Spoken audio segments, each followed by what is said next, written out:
지난 몇 주 금요 기도의 시간에 사무엘이 태어나기까지의 과정을 설교했었습니다. 하나님의 섭리 가운데 잉태된 사무엘, 부모의 기다림 가운데 태어난 사무엘. 사무엘은 이스라엘의 마지막 사사요 처음 선지자라 불리우는 사람입니다. 사무엘은 이스라엘의 마지막 사사요 처음 선지자로서 흩어졌던 12지파를 모두어 하나님 나라 통일 왕국 시대를, 그리고 하나님 나라 왕국 건설의 기초를 놓았던 사람입니다.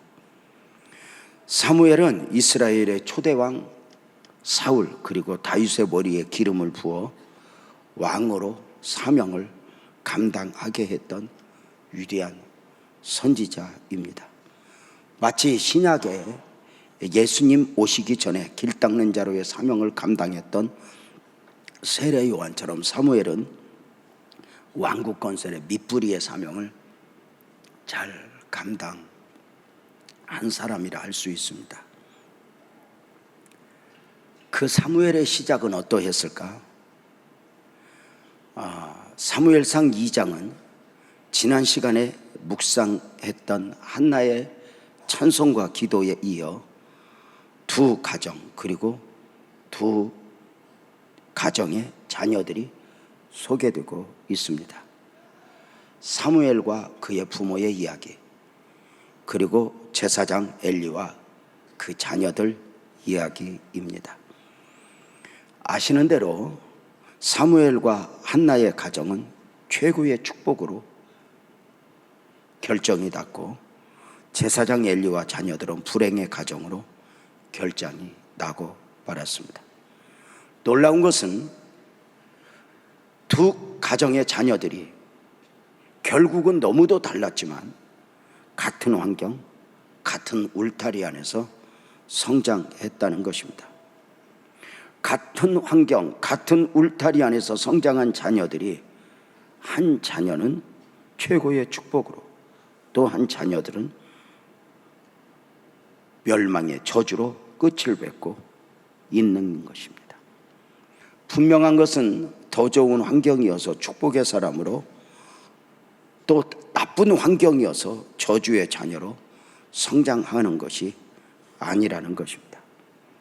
그렇다면 무엇으로 이들 가정과 자녀들의 결국을 이해할 수 있을 것인가?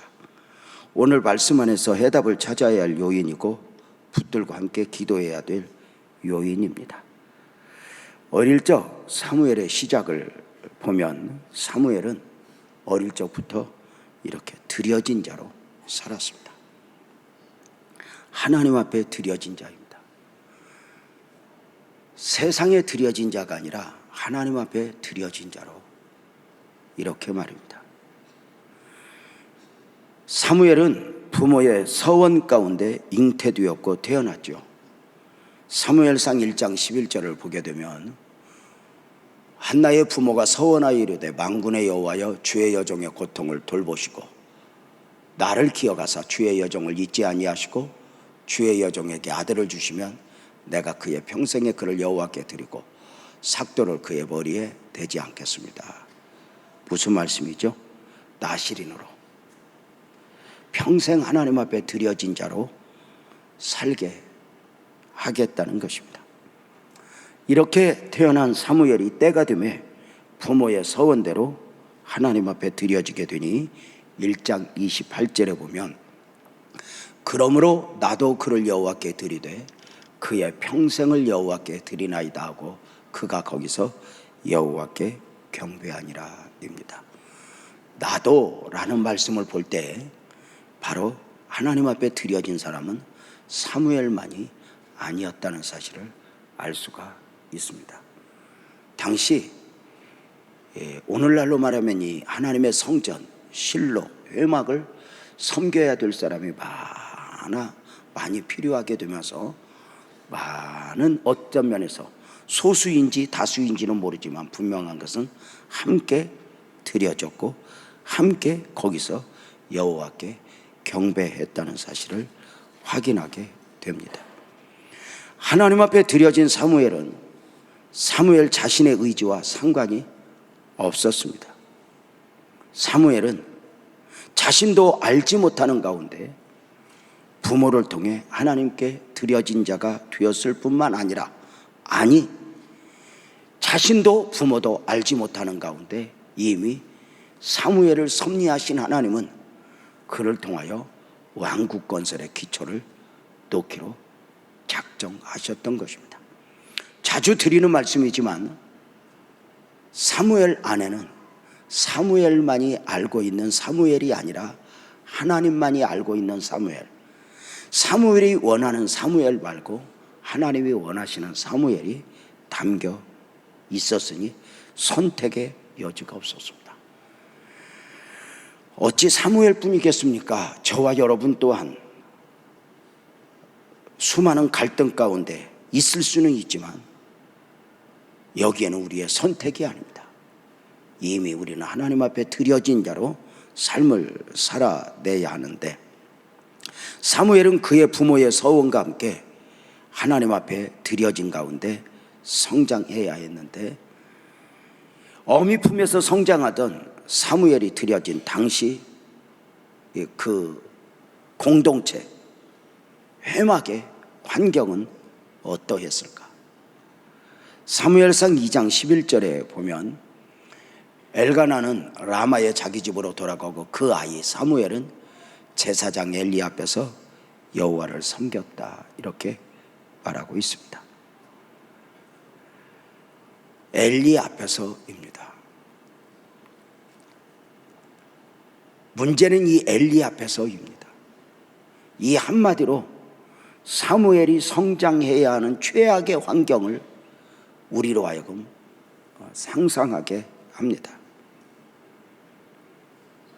엘리의 무능과 더불어 대제사장 엘리의 어떤 직임을 이어받게 되는 그의 아들들 홈리와 비느하스가 최악의 상황이었습니다. 엘리의 아들들의 모습에 대하여 사무엘상 2장 12절은 이렇게 소개합니다. 엘리의 아들들은 행실이 나빠 여호와를 알지 못하더라. 이 말씀을 이대로 보면 조금 이해가 되지 않습니다. 그러나 조금 더 오늘 설교의 흐름에 맞춰 이해할 수 있도록 이 사무엘상 2장 12절을 개역 한글로 보면 이렇게 말합니다. 엘리의 아들들은 불량자라 여호와를 알지 아니하더라. 그러니까 엘리의 아들들이 하나님을 모른다고 했는데 몰라서 하나님을 모르는 게 아닙니다. 삶으로 하나님을 알지 아니하였던 것입니다. 지식적으로는 하나님을 알지만 의도적으로 삶에서 하나님을 거역하고 거부했던 것입니다. 홈리와 비느하스는 아버지로부터 제사장직을 이어받게 되니 지식적으로 하나님을 잘 아는 사람들이었고, 어쩌면 제사행 행위, 종교적 행위에 어떤 철저하게 길들여진 가운데 성장했던 사람이라 할 수 있습니다. 그런데 저들이 여호와를 알지 아니하더라. 의도적입니다.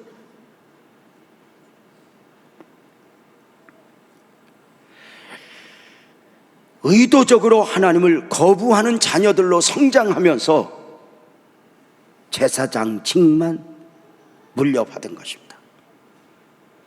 오늘날로 하면 사명 없이, 드려짐 없이 목사의 아들로 성장하여 담임 목사가 되는 경우입니다. 안타깝게도 믿음 없이 사명 없이 제사장이 되었음은 저들에게 저주였습니다.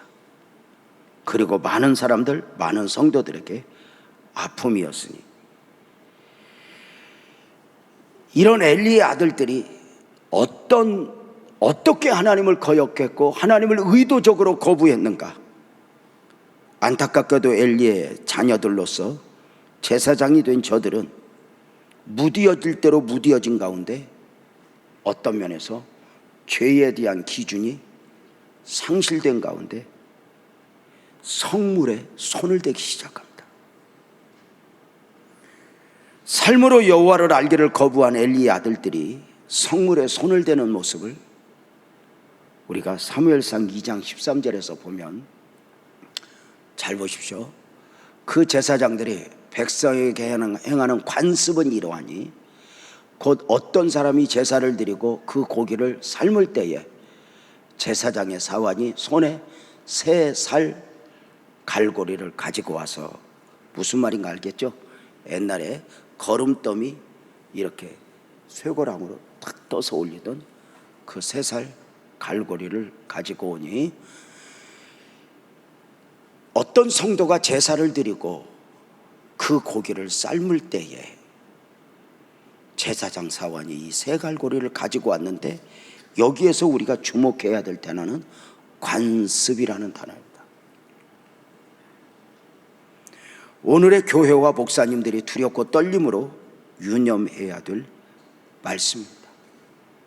하나님의 원하심은 아닌데 사람의 편리주의에 따라, 아니 어느 날부터인가 하나님이 아니라 주의 종들을 위해서 한 번, 두 번 편리주의로 행하는 것이 이제는 하나님의 원하심과 상관없이 관습이 되어버린 것입니다. 너도 그렇게 하니 나도 그렇게 하니, 이것이 무엇이 잘못되었는지 알지 못하는 안타까움입니다. 오늘의 교회의 모습 또한 그러합니다. 그냥 인간적으로 생각하면 어쩔 수 없어. 하지만 이것이 교회도 알지 못하는 가운데 한쪽으로 이렇게 썩어가는 모습들입니다. 성직 매매, 무엇보다도 이렇게 말씀을 드려도 될지 모르지만 교회 매매가 마치 부동산 화두요. 사고 팔고 이렇게 흘러가게 됩니다. 교회는 어떤 중요한 결정을 하려고 선택을 할 때 이익이냐 손해냐, 돈이 기준이 되면 반드시 대가를 지불하게 됩니다. 목회를 하다 보면 종종 그런 유혹에 이렇게 직면해야 할 때가 있습니다.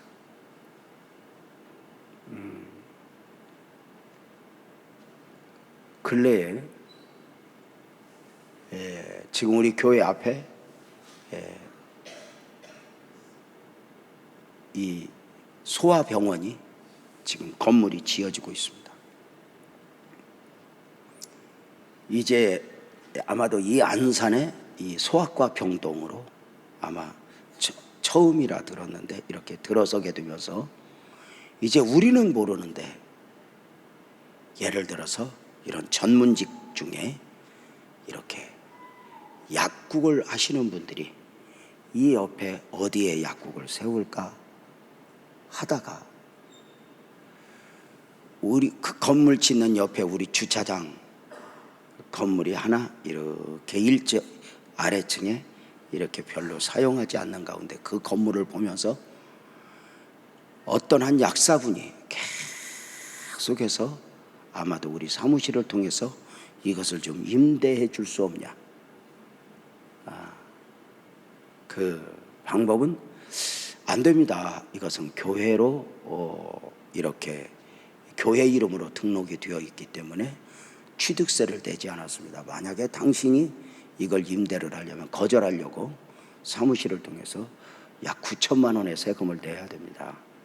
그랬더니 그 세금도 낼 것이고 또 권리금도 1억 줄 것이고 월세를 450만 원 줄 것이고, 이렇게 주면 교회가 이걸 구제연금으로 사용하고 얼마나 좋겠냐고 이렇게 이야기가 들어왔습니다. 누가 봐도 그 밑에 건물 뭐 별로 이렇게 소중하게 쓰지 않는 교회로서는 이익이냐 손해냐 하면 어쩌면 내줘도 문제는 없을 것입니다. 그렇게 말씀 장로님이 하시길래 제가 웃으면서 그랬습니다. 만약에 거기에서 월세 450만 나오면 싹 웃는 가운데 헌금이 450만 원 주는 줄 알으라고. 교회는 바로 그런 방법으로 한번 매이기 시작하면 이것이 언제 박유 역사를 할지 모르게 된다고. 모르는 것이라고. 없어도 되고 대강 써도 되니 교회는 교회같이 가자고 이야기를 했습니다. 제가 무슨 의롭고 대단해서가 아닙니다. 교회는 종종 이런 여러 가지 일들에 직면할 수 있습니다. 보십시오.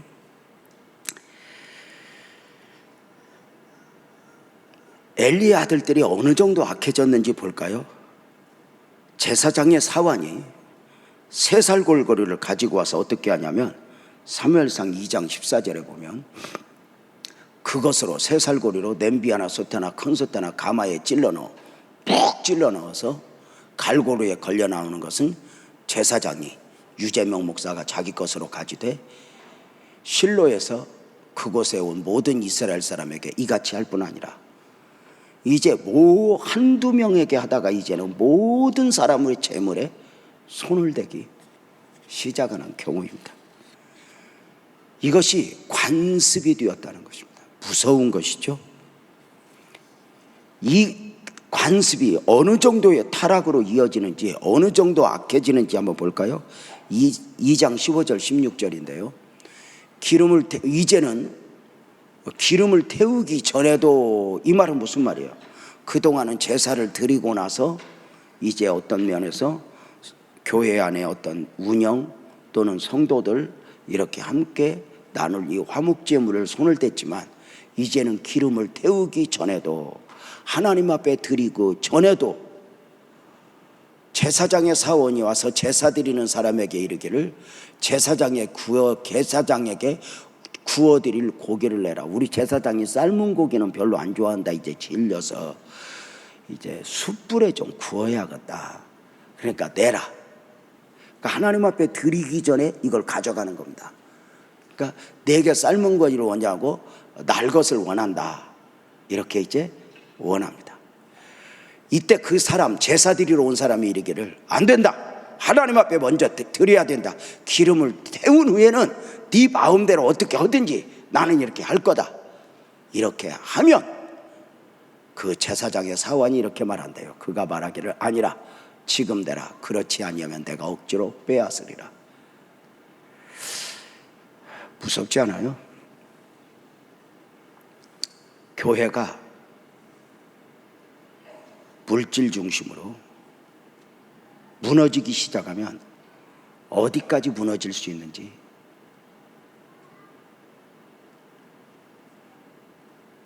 교회가 어느 날 목양이 아니라 경영 개념으로 접근을 하게 되면 어디까지 무너지게 되는지 아주 단적으로 보여주는 아주 무서운 경우입니다.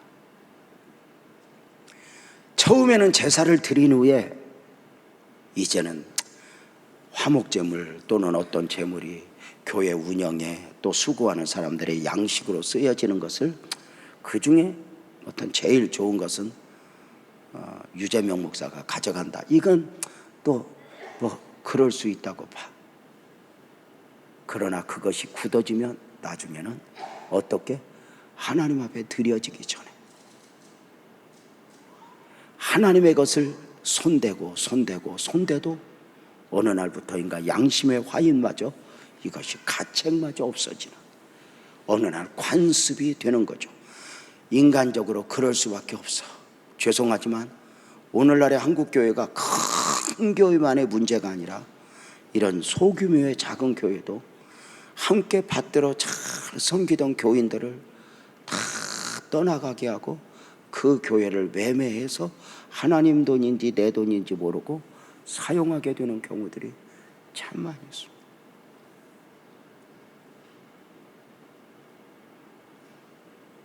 큰 큰 교회는 문제가 되고 이것은 어려운 형편이니 이것은 봐줘도 될까? 이 안에서 성도들이 받는 상처는 얼마나 큰지 말로 표현할 수가 없습니다.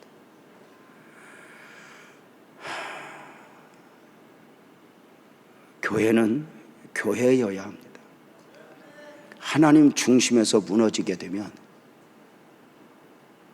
교회는 하나님을 위해서이지 목사를 위해서도 누구를 위해서도 아니어야 합니다. 하나님 위해서 하나님 앞에서가 무너지면 어느 순간 박살나게 됩니다.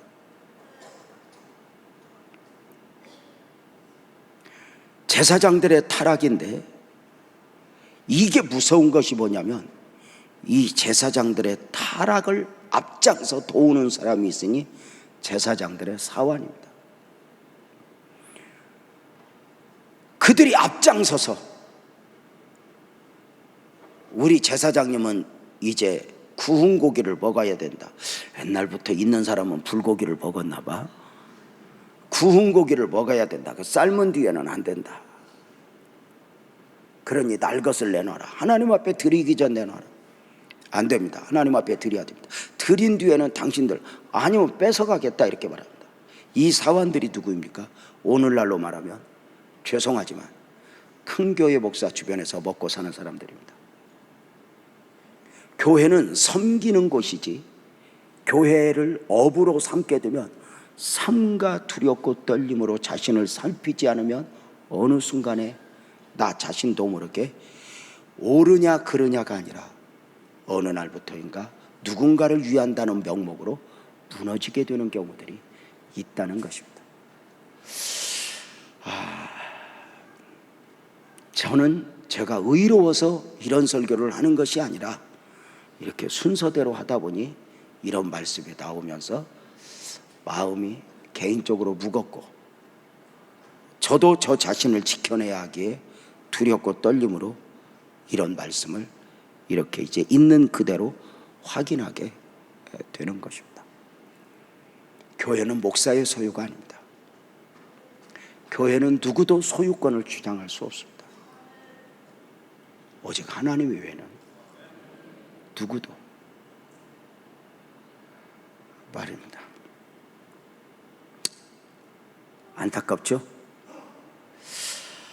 성경이 말하는 대로 하나님이 원하는 대로 해서 양보되어 편리주의로 한 번, 두 번 가다 보면 하나님의 뜻은 아니지만 이것이 관습이 되어버리고 관습이 되어버리면 어느 순간에 죄인 줄도 모르고 죄를 짓는 종교적 행위들입니다. 이렇게 되었던 이유들이 무엇일까? 그 기초는 어쩌면 사무엘상 2장 17절에서 이렇게 말합니다. 이 소년들의 죄가 여호와 앞에 심히 크면 그들이 여호와의 제사를 멸시함이었더라고 말입니다. 습관적 제사, 습관 예배 가운데 살아가면서 어느 날부터인가 예배자로서 자신들이 무너지는 경우입니다. 조금 이따 다시 한번 보도록 하겠습니다. 예배 가운데 은혜를 입지 못하니, 기도 가운데 은혜를 입지 못하고 능력을 받지 못하니 그 눈앞에 보이는 유혹을 이겨내지 못하는 것입니다. 우리는 육적 사람과 영적 사람을 동시에 가지고 있습니다. 육적 사람은 재미를 추구합니다. 영적 사람은 은혜를 추구합니다. 재미의 결국은 세상이 원하는 것들로 결국은 멸망입니다. 그러나 은혜의 결국은 나도 살고 너도 사는 경우입니다. 자, 그래서 이런 말씀을 드리면서 여러분들이 기도를 좀 목사를 위해서도 교회를 위해서도 늘상 기도를 해야 하는데, 어느 날 제가 예배당에 들어왔더니 한 성도가 앞에 의자를 붙들고 오연하면서 이렇게 기도합니다. 여유 있는 성도는 아니었지만 그가 이렇게 기도합니다. 주님, 거룩하게 살다 거룩하게 죽게 하옵소서. 거룩하게 살다 거룩하게 죽게 하옵소서.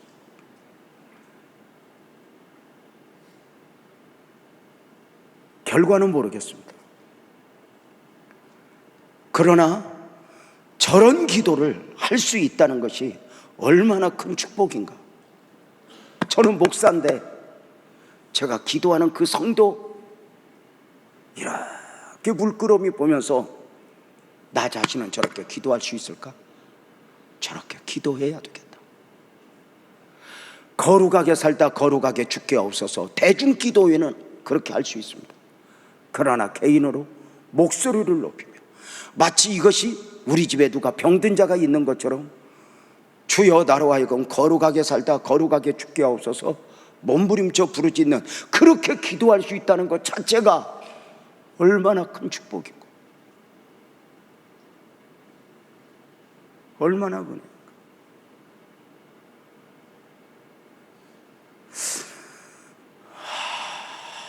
여러분, 하나 무너지면 또 무너지고 또 무너지고 또 무너집니다. 성물에만 손을 대는 것이 아닙니다. 이제 어디까지 갑니까? 죄송합니다. 이 밤에 제사장들의 음란입니다. 사무엘상 2장 22절에 보면 엘리가 매우 늙었더니 그의 아들들은 온 이스라엘에게 행한 모든 일과 회막문에서 수종드는 여인들과 동침하였음을 듣고 이렇게 말합니다. 제사장 사역을 하는 가운데 이 주의 종이라 불리우는 사람들이 세상의 기준과 별반 다를 바가 없이 교회 안에서 선을 넘어버리는 경우들입니다.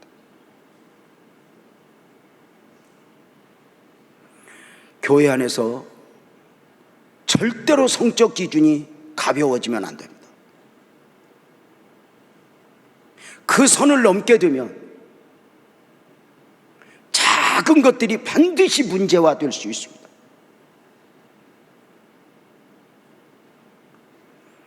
여러분은 혹시라도 이 목사가 음흉한 마음으로 여러분의 손을 잡거든 여러분은 사탄아 불러가라. 귀싸대기를 한 대 때리고 나를 때리는 게 저기 하면 여러분 자신을 때려서 여러분 이것은 절대로 교회 안에서 유념해야 될 요소입니다. 육체를 가지고 살아가는 인간은 마지막까지 끝까지의 씨름을 해야 될 요소입니다. 이런 소리들이 들릴 때 제사장 엘리가 이렇게 권고합니다. 24절 아들들아 좀 그러지 마라. 내가 소문이 다 듣고 있다. 너희가 여호와의 백성으로 범죄하게 하는구나 입니다. 이 제사장들의 허물, 제사장들의 실수, 오늘 목사들의 죄가 무서운 것은 그들만의 죄가 아니라 성도들로 하여금 백성들로 하여금 범죄하게 하는 경우입니다. 음란을 행하게 되면 목사만의 죄가 아니라 성도로 하여금 함께 죄를 지게 하고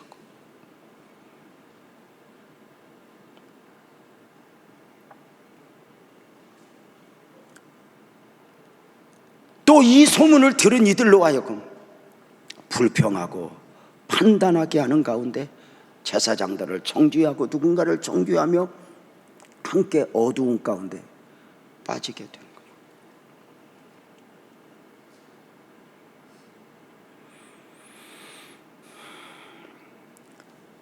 오늘날도 종종 아마 뉴스를 통해서 보는 경우일 것입니다. 나이와 아무 상관없습니다. 얼마 전에 TV에 나왔던 할배 목사님 아시죠? 나만 아나? 귀신론 이렇게 행하면서 하는 약간의 이단성의 요소가 있지만 그 방송에 그 할배가 자매하고 호텔에서 나오고 이런 것들이 또 영상에 찍히고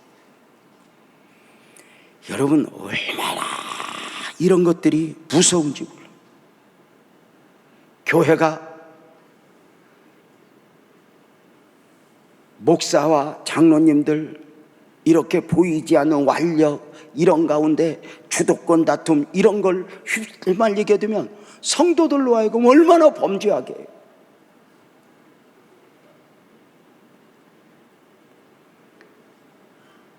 오늘도 교회들이 주도권 다툼, 교단들의 아픔, 정치만 시끄러운 게 아니에요.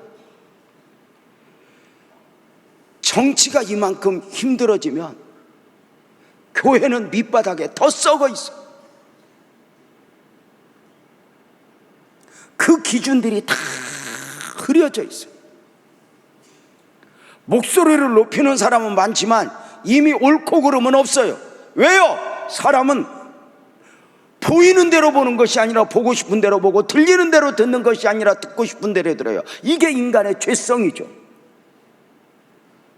그래서 내가 보았어, 내가 들었어, 내 기준을 가지고 목소리를 높이는 순간 하나님의 원하심은 아니에요.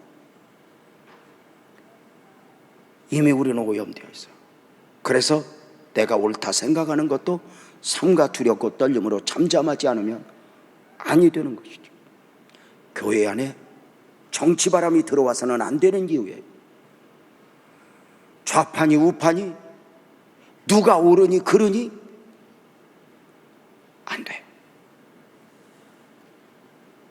교회는 99명이 같은 생각을 해도 한 사람이 다른 생각이 있다면 그것이 복음의 문제가 아니라면 99명 그 한 사람을 품어야 될 의무가 있어요.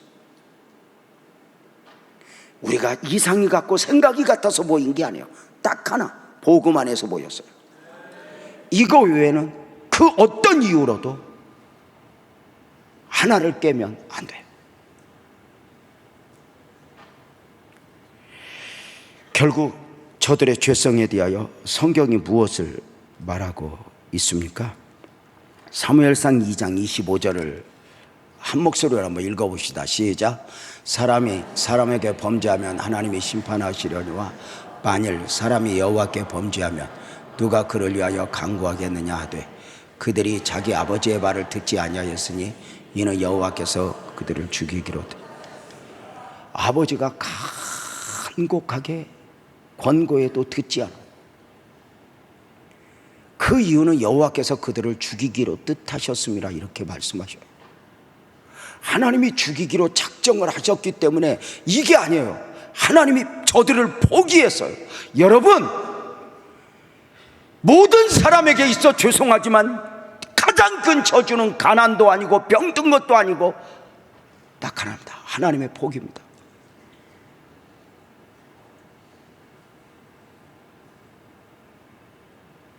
하나님이 포기하면 어느 순간 내 안에서 느껴지는 영적인 감동도 어느 날 무디어지게 됩니다. 우리는 성령 안에 사는 사람들입니다.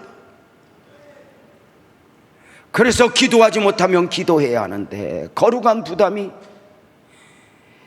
예배해야 하는데 그 거룩한 부담이 혹시 순간 실수하여 죄 가운데 머물 수 있지만 이러면 안 되는데, 이러면 안 되는데, 이 민감한 하나님의 소리에 반응해야 합니다.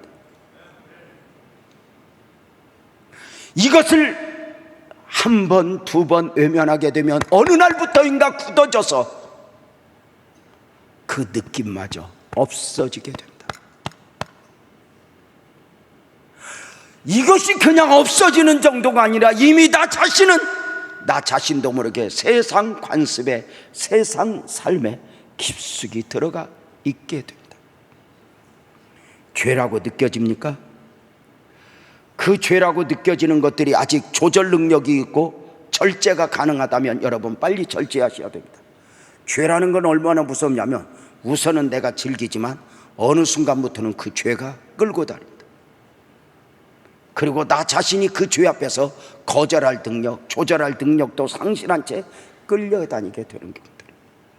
사람이 대단한 것 같아도요, 어떤 한 충격받으면 나 자신도 이길 수 없는 정도로 무너지는 게 사람입니다.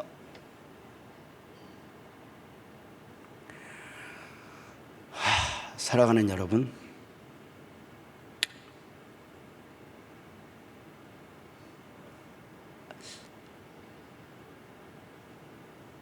점점 굳어지고 굳어지는 모습들,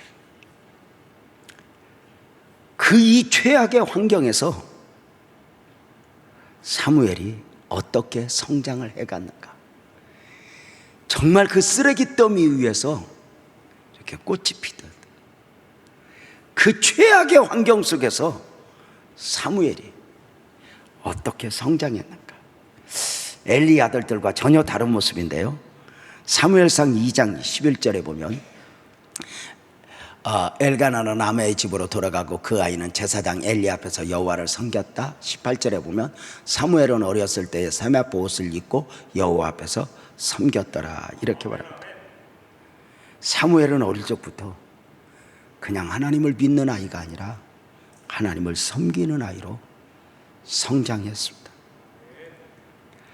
우리가 교회 공동체에서 아까 우리 어린 친구들이 와서 찬양을 했지만, 이 아이들도 이렇게 언제든지 이렇게 교회를 위하여 이렇게 예배도 드리지만 섬기는 아이들로 만들어내는 것은 굉장히 중요합니다. 사무엘이 나이 어릴 적 섬기면 무엇을 얼마나 섬겼겠습니까마는 중요한 것은 그가 여호와를 여호와 앞에서 섬겼다고 말합니다. 가정에서도 자녀들을 섬기는 아이로 키워야 합니다. 너는 귀하니까 아무것도 오지 마, 너 공부만 해라, 엄마가 다 해줄게. 걔가 공부만 아무리 한다고 잘할 애가 아닙니다. 여러분들이 낳았는데 못 알아듣겠습니까? 무슨 다른 말이 아닙니다. 공부를 잘해도 섬길 줄 모르는 아이는 어느 순간에 무너지게 됩니다. 그래서 집안의 아이들도 좀 일주일에 하루 정도, 한 끼 정도는 아이들이 밥을 해서 엄마를 이렇게 대접하게 하는 이런 것들을 좀 이렇게 하는 것도 지혜입니다. 아이들 청소시키고 단호하게. 여러분 보십시오. 섬겼다. 어떻게? 2장 18절에 보면은 세마포 예봇을 입고 어릴 적부터 구별된 사람으로 그렇게, 오늘날로 말하면 가운을 입고 산 거예요. 가운을 입고 오늘날로 말하면 세상의 옷을 입은 게 아니에요. 하나님의 옷을 입고 하나님을 섬기는 자로. 무엇보다도 사무엘은 어릴 적부터 경배자로 살았으니 사무엘장 1장 28절에 보면 그러므로 나도 그를 여호와께 들고 그의 평생에 드리나이다 하고 그가 거기서 여호와께 경배하니라. 모든 하나님의 사람들에게 있어서 가장 기본은 경배자, 예배자가 되는 것입니다. 특별히 교회에서 앞장서 섬기는 분들이 유념해야 될 요소이니 먼저 경배자로, 예배자로 자신을 지켜내야 합니다. 교회에서 여러 가지로 섬기다 보면, 누군가를 섬기다 보면, 예배를 섬기다 보면 어느 순간부터 다른 사람의 예배를 도우면서 다시는 예배자로서 정작 자신은 무너져 있는 경우가 많이 있습니다. 우리 악기팀도 마찬가지입니다. 찬양팀도 마찬가지입니다. 찬양하기 위해서 나와서 다른 사람의 예배를 도울 수는 있지만 정작 자기 자신이 예배자로서의 영성을 놓아버리면 이 찬양은 유익이 되지 못할 것입니다. 악기팀도 마찬가지입니다. 그래서 특별히 악기를 다루고 찬양을 하고 저같이 또 설교를 하는 분들이 정작 예배에서는 무너지는 경우들이 참 많이 있습니다. 그래서 우리 부교육자들과 더불어 예배를 준비할 때는 먼저 예배자가 되기를 그렇게 기도를 하며 두렵고 떨림으로 서곤합니다. 다시 말씀을 드립니다. 저는 설교하기 위해서 온 게 아닙니다. 먼저 예배자가 되고 그 다음에 설교를 하는 것입니다. 우리 찬양팀도 마찬가지입니다. 찬양하기 위해서 오면 찬양만 하고 예배 때 빠져나가게 됩니다. 그러면 무너집니다. 삼가 두렵고 떨립니다. 예배가 기본입니다. 얼마나 이 부분을 몸부림을 쳐야 하는지, 예배자로 나 자신을 지켜내고 나 자신을 하나님 앞에 드리는 게 얼마나 중요한지 모릅니다. 사무엘의 성장 과정에 우리가 또 하나 사모하는 부분은 사무엘상 2장 26절에 보면 사무엘이 점점점 자라고 여호와와 사람들에게 은총을 더욱 받더라. 이렇게 하나님의 사람을 이렇게 성장해가는 사무엘을 보면서 하나님 앞에 사람 앞에 점점 인정을 받고 은총을 또 축복을 받는 사람입니다. 엘리 앞에서. 사무엘상 2장 11절을 다시 한번 보면 엘가나는 아내의 집으로 돌아가고 아이는 제사장 엘리 앞에서 여호와를 섬겼다. 하나님을 섬겼는데 어디 앞에서? 엘리 앞에서. 최악의 환경을 거부하지 않아요. 하나님의 사람들의 특징은 더 좋은 환경을 추구하지 않는다는 말이 있어요. 보냄을 받은 그곳이 감옥이든 보냄을 받은 그곳이 광야이든 그곳에서 하나님을 예배하고 그곳에서 하나님을 섬기는 것이죠. 더 좋은 곳은 없어요. 저는 이렇게 하나님의 은혜 가운데 살아오면서 안산에 딱 와서 목회를 하면서 딱 가졌던 원칙이 있어요. 나 유재명에게는 안산 외에 더 좋은 곳은 없다. 딱 정하고 제가 지하실 때부터 그렇게 말했어요. 저는 몇 사람 안 되지만 나는 당신들만큼만 영원히 우리 교회가 이런다 해도 나는 당신들 위해서 모든 걸 희생할 각오가 되어 있습니다. 그때 마음은 그랬습니다. 지금은 별로 없습니다. 그런 마음. 근데 그렇게 말했습니다. 우리 교회가 엄청나게 성장할 것이 아니라 몇 명 안 되는 성도지만 미련이 없었습니다. 저는 딱 믿었습니다. 하나님이 나를 안산에 보냈으면 나에게 최고로 받는 곳이 안산입니다. 저는 언젠가 제가 유임 목사로 유임을 받았을 때 우리 교회 집사님 한 분이 저에게 와서 갑자기 화를 내면서 목사님 유임 받지 말라고. 그래서 나는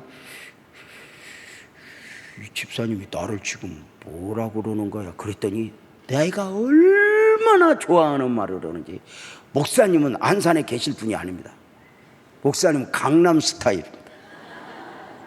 목사님 아니 그때 그분이 그랬다니까.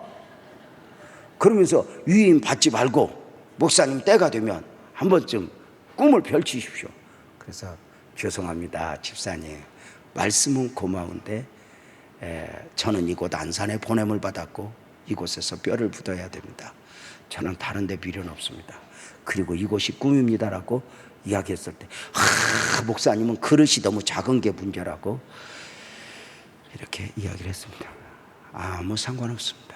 저는 제가 수없이 이야기합니다. 저는 안산 외에 다른 곳에 갔다면 저는 이만큼 저는 사용도 열 수가 없었을까. 나는 안산에 체질화되어 있는 안산하고 딱 맞는 안산 스타일이라고 이야기를 합니다. 장소도 사람도 마찬가지입니다. 저는 우리 장로님들 존경하고 사랑하는 장로님들 딱 믿습니다. 더 좋은 장로님은 없어. 지금 장로님이 하나님이 붙여준 최선이고 성도 마찬가지입니다. 우리 아내도 마찬가지입니다. 더 좋은 아내는 있어도 없어 이러고 살아갑니다.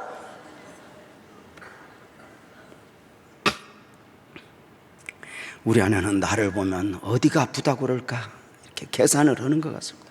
손이 부어 발이 부어 하여튼 구석구석 안 아픈 데가 없습니다. 그런데 또 특징은 할 짓은 다 합니다. 할 일은 그냥 집에만 오면 아픕니다. 그래도 더 좋은 아내는 없습니다. 더 좋은 아내가 없어서 없는 게 아닙니다. 그렇게 믿고 사는 것입니다.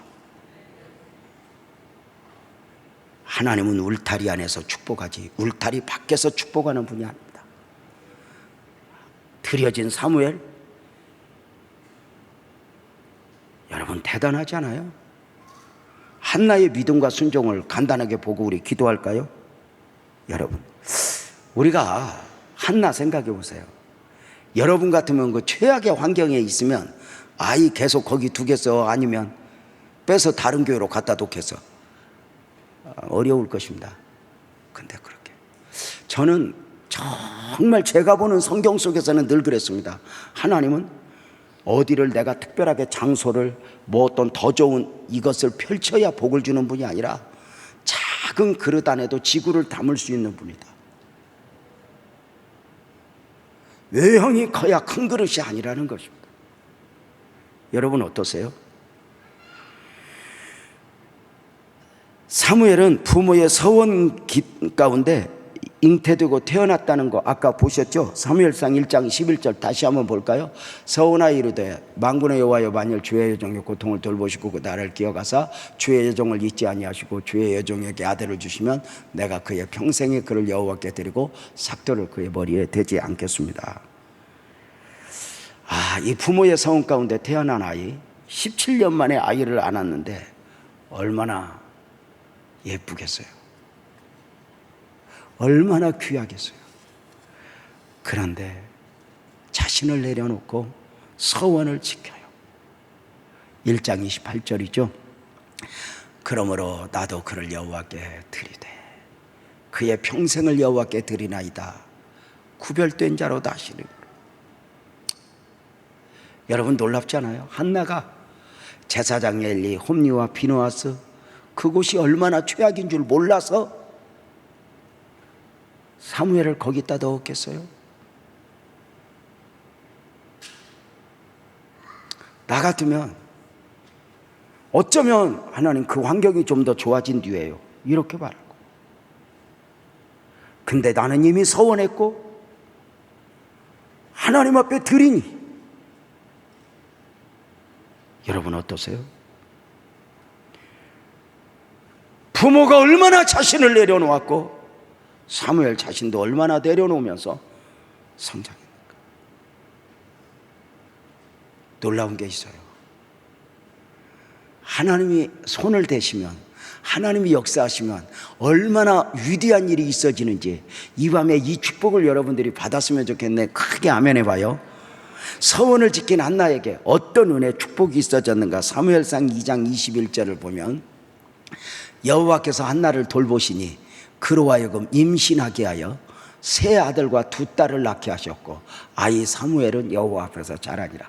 그러니까 사무엘을 하나님 앞에 드린 후에 나중에 그 한나는 세 아들 그리고 두 딸 또 낳아서 다섯을 낳아서 자녀로 양육하며 사무엘은 사무엘대로 하나님 앞에 드려져 성장하고 또 이렇게 또 가문은 가문대로 이어가는 축복을 누리게 되니 여러분 이것이 얼마나 은혜인가. 여러분 이 말씀을 기억하면서 여러분 아멘을 했으면 좋겠는데, 여호와께서 한나를 돌보시니 여러분 하나님이 여러분 때가 되면 여러분 만져주실 것입니다. 여러분 다시 한번 크게 아멘 합시다. 만져주실 것입니다. 그로 하여금 임신하게 하여, 여러분 임신하게 하여, 이게 하나님의 놀라운 은혜가 아닌가. 하나님이 하고자 하시면 여러분 아이 하나도 못 낳던 여인이 아이 다섯을 더 낳습니다. 사무엘 외에도. 여러분 하나님의 은혜를 베풀면 여러분 우리 가정에 나는 부족해요, 나는 부족해요, 나는 부족해요. 저도 30년 전에 목회를 시작할 때 저는 아무것도 준비된 바가 없었어요. 너무너무 부족해서 부족한 만큼 울었어요. 그런데 하나님이 은혜를 베푸시면 얼마든지 할 수 있어요. 이 밤에 여러분 이렇게 기도하지 않을래요? 아멘 크게 합시다. 주여 나를 불쌍히 여기소서. 크게 아멘 합시다. 여호와여 내게 주님 은혜가 필요합니다. 나는 하나님이 없어도 되는 것이 아니라 나는 하나님이 있어야 합니다. 기도하지 않겠습니까? 자, 사무엘이 이렇게 멋지게 성장할 수 있었던 이유는 뭘까요? 한나가 서원했던 대로 자식을 드릴 수 있었던 이유는 뭘까요? 모든 것이 무너지고 망가지는 가운데도 거룩하게 살다 거룩하게 죽게 하옵소서. 세마포 옷을 입고 하나님을 경배하며 섬기는 자로 살 수 있었던 가장 기본적 배경이 뭘까요? 기도에서 무너지지 않았습니다.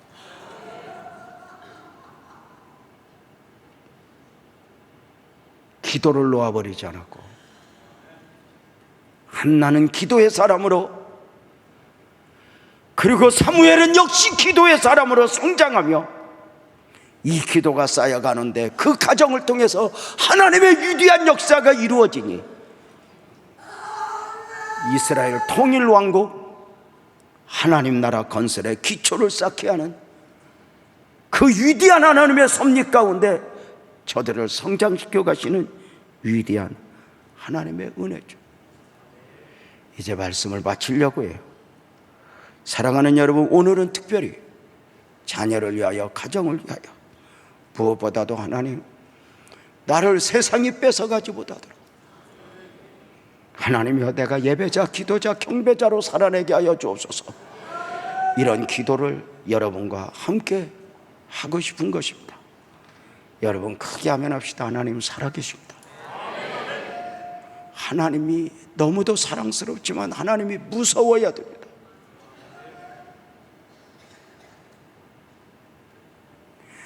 하나님을 만홀히 여기면, 내가 굳어질 대로 굳어져 버리면, 너 이러면 안 돼 하는데 이 음성을 외면하면 어느 순간부터는 죄송하지만 끌려다니게 됩니다. 죄의 습관에, 세상에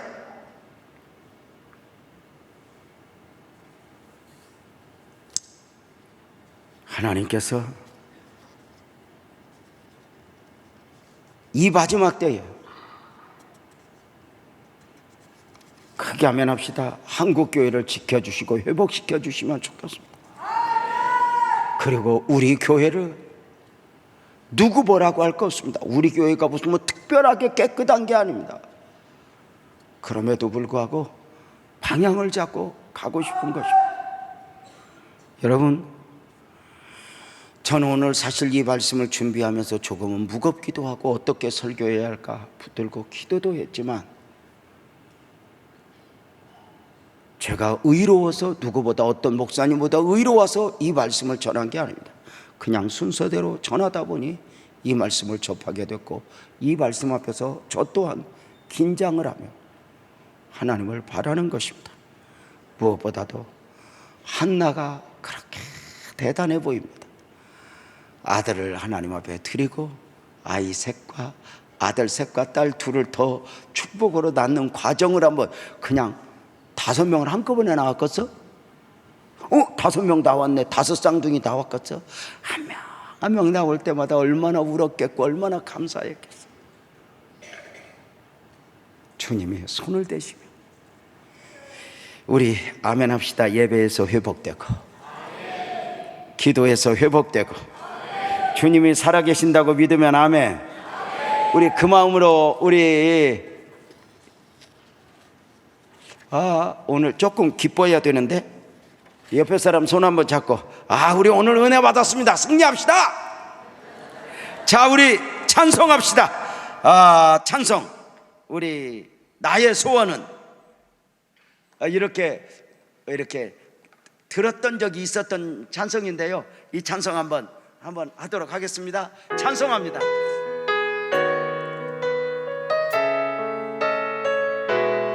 나의 삶은 언제나 주님 찬양하는 것.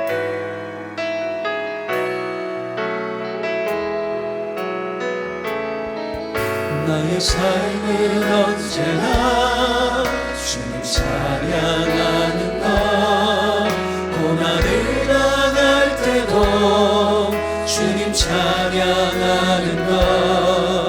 나의 소망은 항상 주님 바라보는 것. 낙심할 일 있어도 주님 바라보는 그렇죠. 것.